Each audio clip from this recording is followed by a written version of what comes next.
My name's Kura Moeahu. On my father's side, I connect to the 8 tribes of Taranaki. On my mother's side, I connect to 4 of those Taranaki tribes, particularly the northern tribes of Te Atiawa, Ngāti Mutunga, Ngāti Tama, and Taranaki Tūturu.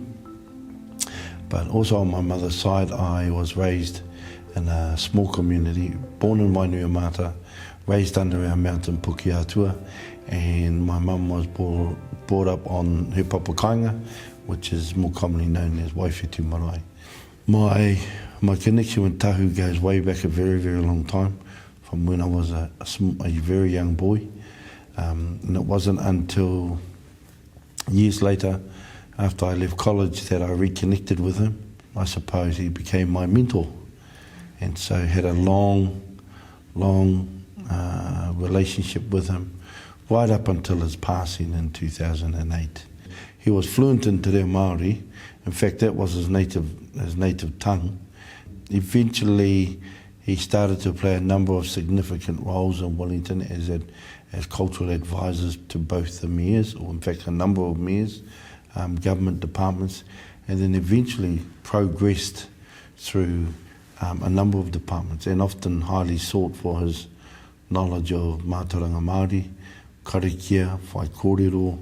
The year 2000, he was appointed the first ko-mātua of Parliament, which was very huge, and he became the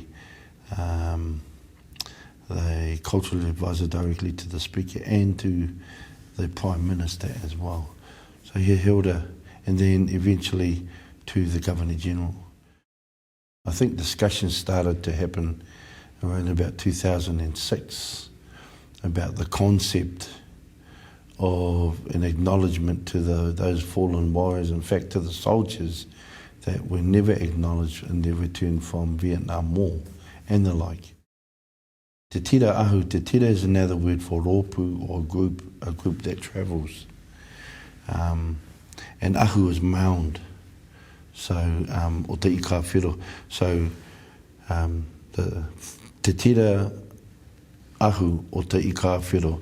And Te Ika Whiro is a term for those that have passed away as the official whiro. Whiro is a natua that lost all his fights against his tuakana. And so for me, Te Tira Ahu, Te Ika Whiro, is the travelling party that remains in the mounds that lost their lives. The legacy of those that lost their lives overseas in Vietnam and never returned home. Because that's what, for me, Te Tira Ahu or Te Ika Whiro really means.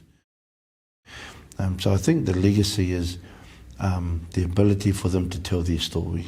It's about acknowledging those that have fallen in whatever wars that they participate in. So I don't think it's only the legacy of that particular period. There are a number of wars in certain very periods of time that need to be acknowledged. Upholding the mana of any veterans, any war veterans, because they make that sacrifice, and some pay the ultimate price.